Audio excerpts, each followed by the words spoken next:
Alhamdulillah bersua kembali bersama saya Saddam Hussein. Semoga sahabat inspiratifku baik bahagia selalu sehat, dan berlimpah karunia yang banyak yang penuh keberkahan. Di kesempatan ini saya akan menyajikan perjalanan kisah tentang 2 sahabat, 2 jalan, 1 takdir pengabdian. Ayo langsung saja kita simak perjalanan kisahnya berikut ini. Di sebuah kota kecil yang teduh, berdirilah sebuah sekolah menengah pertama di bawah naungan Yayasan Katolik. Di sanalah kisah 2 remaja bersahabat dimulai, Adrian dan Raka. Adrian, anak tunggal dari keluarga Katolik taat, dikenal ramah, lembut, dan penuh perhatian. Sedangkan Raka, anak seorang pengusaha Kristen Protestan, berjiwa aktif, ceria, dan tak pernah ragu membela temannya. Mereka bersekolah di tempat yang sama, duduk di bangku kelas yang sama, bahkan sering duduk sebangku. Persahabatan mereka tumbuh kuat, melewati canda, tawa, hingga doa-doa bersama. Raka, bro, nanti setelah lulus SMP kita lanjutkan di SMA sini aja ya, biar kita bareng-bareng terus. Adrian, harus, dong, kita nggak boleh pisah. Sampai nanti, sampai tua. Dan benar saja, mereka melanjutkan sekolah di SMA yang sama, masih di bawah Yayasan Katolik. Di sana, keduanya mulai menemukan panggilan hidup masing-masing. Adrian merasa hatinya tenang setiap kali berada di kapel. Doa-doa hening di depan altar menjadi momen damainya. Ia pun mantap memilih jalan hidup sebagai seorang pastor. Sementara Raka, di sisi lain, merasakan getaran yang sama di gerejanya sendiri. Ia memutuskan untuk menjadi seorang pendeta di gereja Protestan, mengabdi kepada Tuhan lewat pelayanannya. Meski berbeda gereja, persahabatan mereka tak pernah pudar. Raka, nanti kalau aku jadi pendeta, kamu harus datang ke pengukuhan aku, bro. Adrian, pasti. Tapi kamu juga harus datang waktu aku ditahbiskan jadi pastor. Keduanya saling berjanji, dengan genggaman tangan erat di halaman sekolah yang senja itu. Waktu berlalu, mereka menjalani hidup di jalan masing-masing. Pada usia 30, mereka berdua menikah. Raka menikah dengan seorang perempuan lembut bernama Clara. Sementara Adrian, sebagai pastor, tetap hidup dalam selibat, setia pada panggilannya. Meski aturan gereja membatasi hubungan dekat antar pastor dan keluarga pendeta, Adrian dan Raka tetap saling berkabar, sesekali bertemu diam-diam, hanya untuk sekadar bercerita tentang pelayanan dan kerinduan masa kecil. Namun takdir berkata lain. Di usia 35 tahun, kabar duka datang. Raka meninggal dunia karena sakit yang mendadak. Adrian terpukul. Ia merasa kehilangan separuh jiwanya, seorang sahabat, seorang saudara. Adrian, kenapa secepat ini? Rak? Aku belum sempat bilang, betapa aku selalu bangga sama kamu. Lagu sendu mengiringi adegan Adrian berdiri di depan makam sahabatnya. Sejak kepergian Raka, hari-hari Adrian berubah kelabu. Tak ada lagi pesan-pesan konyol dari sahabatnya. Tak ada lagi suara tawa yang dulu selalu hadir di tiap perjumpaan mereka. Hanya satu orang yang masih menghubungkan Adrian dengan sosok Raka, Clara. Di awal, hubungan mereka hanya sebatas kabar duka dan salam kekuatan. Clara, yang kehilangan suami, dan Adrian, yang kehilangan sahabat, berbagi luka yang sama. Clara, terima kasih sudah datang. Romo Adrian, Raka pasti senang di sana. Adrian, aku yang berterima kasih. Clara, Raka bukan hanya sahabat, dia saudaraku. Aku janji akan selalu doakan dia. Hari demi hari berlalu, komunikasi mereka tak pernah putus. Awalnya hanya sekedar menanyakan kabar. Lalu perlahan, mulai berbicara soal kenangan. Tentang Raka, tentang masa kecil mereka, tentang betapa dalamnya kehilangan itu. Hingga suatu hari di usia Clara yang ke-36, Clara mengajak Adrian untuk berziarah ke makam Raka. Clara, Romo, temani saya ziarah ke makam Raka, ya? Entah kenapa, saya merasa tenang kalau Romo ada. Di bawah langit sore yang jingga, mereka berdiri di depan pusara itu. Doa-doa lirih dipanjatkan, air mata jatuh tanpa bisa ditahan. Tapi di sanalah, hati mereka perlahan mulai berbicara. Adrian, dalam hati. Maafkan aku, Raka, aku tak bisa menolak rasa ini. Clara pun merasakan kehangatan yang berbeda saat berada di dekat Adrian. Rasa nyaman, rasa tenang, rasa yang perlahan berubah menjadi getaran halus di hati. Sejak hari itu, hubungan mereka makin intens. Clara sering datang ke gereja Katolik, bukan hanya untuk berdoa, tapi untuk sekadar menyapa Adrian, berbicara tentang hal-hal kecil, atau hanya menikmati diam bersama. Clara, aku rindu saat kita dulu bertiga. Tapi sekarang, aku merasa sepi kalau tidak bicara sama Romo. Adrian, aku juga, Clara, kamu satu-satunya yang mengerti perasaanku soal Raka, soal kita. Pelan-pelan, benih-benih cinta yang semula tak disadari, tumbuh subur di tanah luka itu. Pandangan mata yang mulai saling mencari. Senyum kecil yang menyeratkan rindu. Dan pelukan hangat di satu senja yang tanpa kata. Lagu melankolis pelan mengiringi adegan itu. Tapi, cinta mereka adalah cinta terlarang. Adrian seorang pastor. Clara, istri sahabatnya. Hubungan itu tak seharusnya ada, tapi hati tak pernah bisa memilih. Adrian, dalam hati. Tuhan, mengapa rasa ini datang, saat aku tak boleh merasakannya? Sahabat inspiratifku yang berbahagia. Saat hubungan mereka mulai memanas, penuh pergulatan batin, hingga pada akhirnya mereka tak mampu menahan diri. Sejak ziarah itu, hubungan Adrian dan Clara semakin dekat. Pertemuan demi pertemuan terasa semakin sulit untuk dijelaskan. Bukan lagi soal Raka, tapi soal mereka. Setiap tatapan mata, setiap sentuhan ringan, bahkan dalam diam, ada perasaan yang tumbuh semakin kuat. Adrian, Clara, kita harus menjaga jarak. Aku seorang pastor. Clara, aku tahu, Romo, tapi aku juga manusia. Aku sendiri, aku rindu, aku butuh seseorang. Malam-malam Clara mulai dihantui bayang-bayang Adrian. Begitupun Adrian, yang mulai merasa gelisah di ruang doa yang biasanya menenangkan. Doa-doanya mulai berat, pikirannya dipenuhi wajah Clara. Adrian, dalam hati. Tuhan, jika ini dosa, mengapa kau hadirkan rasa ini, sedalam ini? Hingga suatu malam, hujan deras mengguyur kota. Clara datang ke pastoran, basah kuyup, dengan mata sembab. Clara, maaf, aku nggak tahu harus kemana lagi. Aku butuh kamu. Adrian terpaku. Ia tahu, ini saat paling rawan.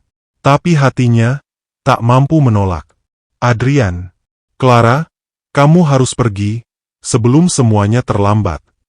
Clara, sudah terlambat, Romo, hatiku, sudah terlanjur. Dalam keheningan malam itu, di bawah guyuran hujan, dua hati yang terluka saling menemukan pelukan. Pelukan itu bukan lagi pelukan sahabat. Tapi pelukan dua insan yang menahan rindu, menahan rasa yang dipendam terlalu lama. Detik itu, semua batas hancur. Rasa bersalah, cinta, kerinduan, melebur menjadi satu. Hujan jadi saksi, malam jadi rahasia. Hanya suara hujan dan detak jantung. Pagi harinya, Adrian terbangun dalam kegelisahan. Ia menatap Clara yang masih terlelap, lalu berdiri di depan salib di dinding kamarnya. Adrian, lirih. Tuhan, aku jatuh, aku lemah. Clara terbangun, menatap Adrian dengan mata yang penuh cinta tapi juga ketakutan. Clara, aku nggak mau kehilangan kamu, aku nggak bisa, Romo. Adrian, aku juga, Clara, tapi kita nggak boleh begini. Aku harus memilih. Dan aku takut. Hubungan mereka menjadi rumit. Cinta yang tak boleh ada, tapi tak bisa dipadamkan. Setiap pertemuan jadi pertempuran batin. Setiap jarak jadi siksaan. Sahabat inspiratifku saat mereka harus mengambil keputusan. Bertahan dalam cinta terlarang itu, atau melepaskan demi panggilan hidup dan janji kepada Tuhan. Sejak malam hujan itu, Clara tak bisa lagi mengendalikan perasaannya. Cinta yang semula tumbuh diam-diam, kini berubah menjadi obsesi. Clara semakin tergila-gila pada Adrian. Setiap hari, Clara mencari-cari alasan untuk datang ke gereja. Entah untuk menyalakan lilin, pura-pura konsultasi rohani, atau sekadar menyapa Adrian yang makin gelisah. Clara, Romo, aku titip doa. Ya, buat hatiku yang gak tenang. Soalnya, aku jatuh cinta sama orang yang salah. Clara menatap Adrian dalam-dalam, penuh arti. Adrian hanya bisa menunduk, hatinya berkecamuk. Setiap Clara datang, ia merasa seperti dikejar bayang-bayang dosa yang manis tapi menyesakkan. Hari demi hari, Clara makin berani. Ia mulai mengirim pesan-pesan yang menggelitik, kalimat-kalimat manja yang dulu tak pernah ia ucapkan. Clara, Romo, jangan lupa makan. Nanti siapa yang jagain aku kalau kamu sakit? Atau, Clara, aku baru mimpi ketemu kamu, Romo, tapi di mimpi itu kamu bukan pastor. Kamu milik aku. Adrian mulai limbung. Doa-doa yang dulu menenteramkan kini berubah menjadi pergulatan berat. Adrian, dalam hati, Tuhan, mengapa hati ini makin sulit berpaling? Suatu sore, Clara nekat datang ke pastoran dengan membawa makanan kesukaan Adrian. Clara, aku masakin khusus buat kamu, Romo. Katanya, cinta itu jalan lewat perut dulu. Iya, kan? Clara mengedipkan mata genit. Adrian hanya bisa diam, tapi hatinya semakin tak menentu. Clara makin menggoda, makin berani, hingga suatu saat Clara tanpa sungkan berbisik. Clara, aku nggak peduli kamu pastor. Aku cinta kamu, aku mau kamu, milik aku sepenuhnya. Suasana makin tegang, musik mendebarkan. Adrian yang tak tahan, memilih menjauh.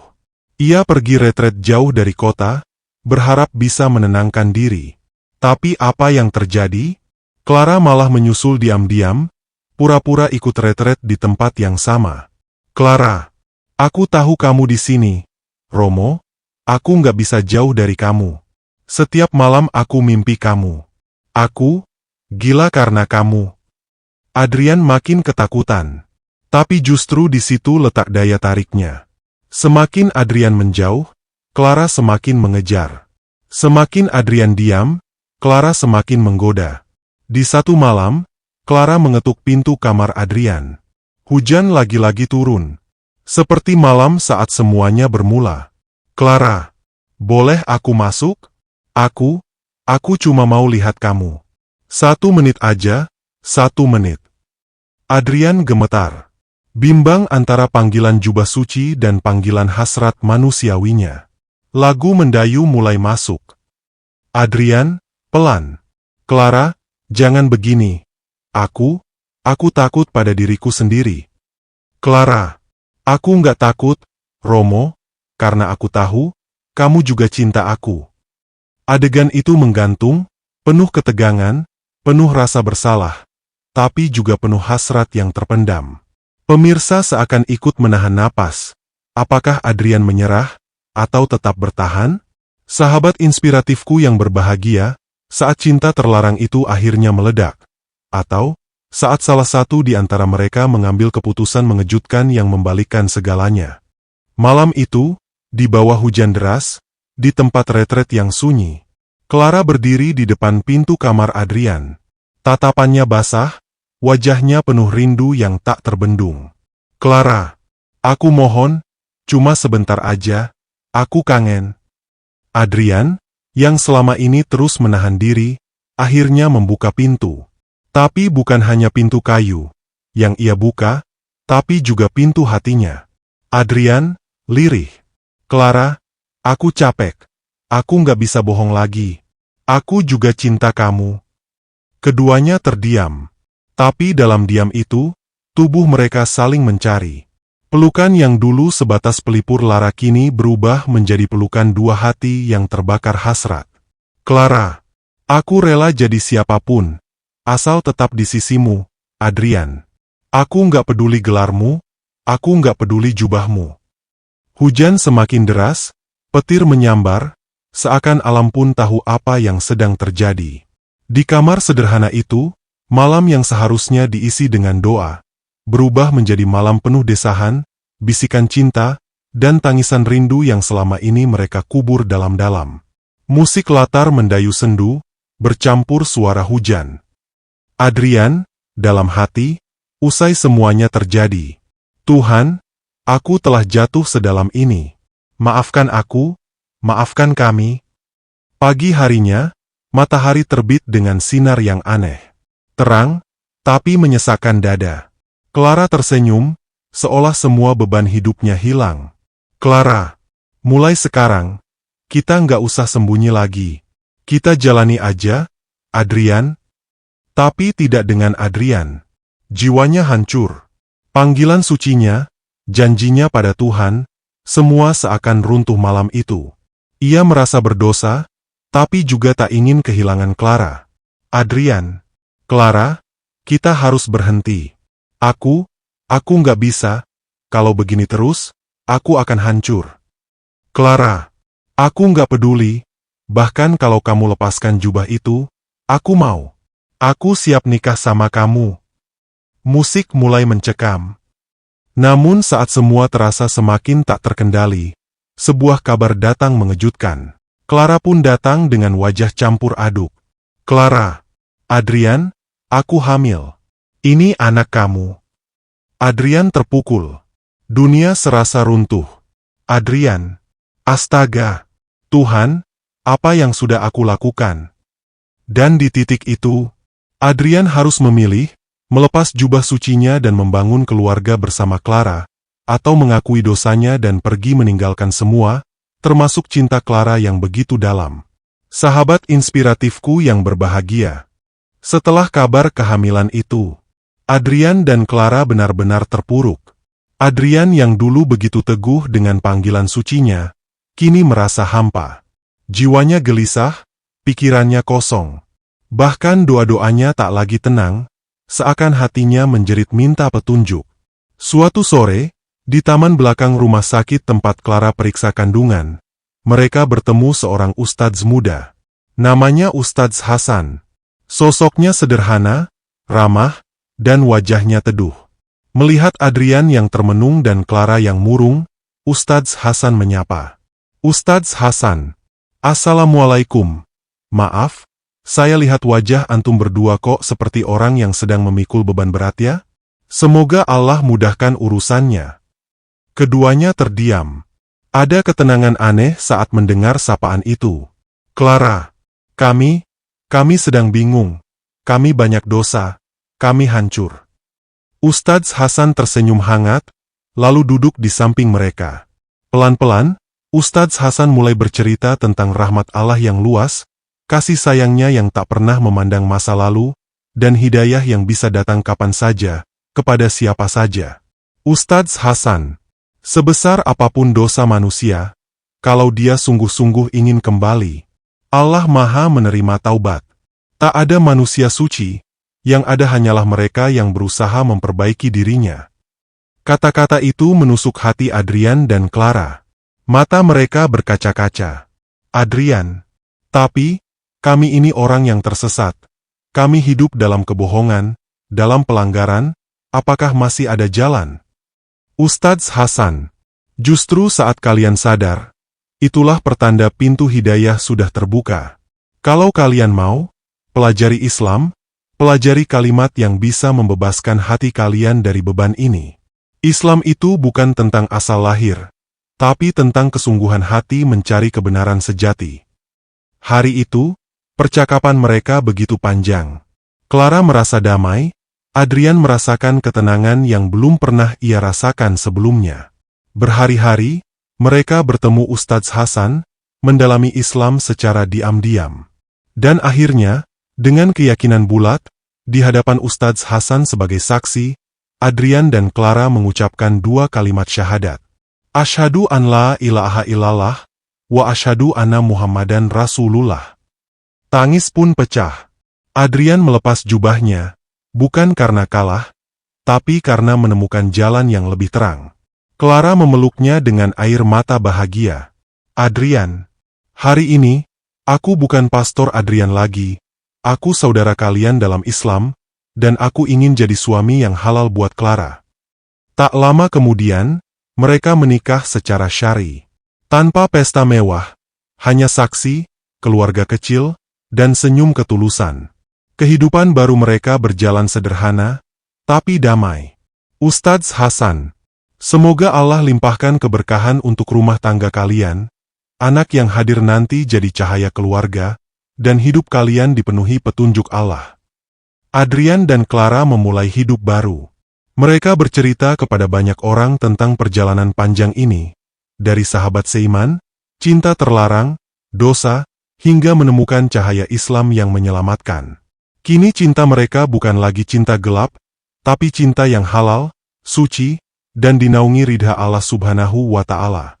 Sahabat inspiratifku yang berbahagia, demikian kisah ini saya sajikan, semoga bermanfaat menambah literasi, cakrawala berpikir dan menginspiratif, untuk tetap berada di dalam kebaikan naungan cahaya petunjuk Allah Ta'ala, di dalam kehidupan ini. Sampai berjumpa kembali di kisah inspiratif berikutnya. Atas segala perhatian dan dukungan sobatku saya ucapkan terima kasih. Semoga menjadi nilai kebaikan. Saya mohon pamit undur diri dengan mengucapkan, wassalamualaikum warahmatullahi wabarakatuh.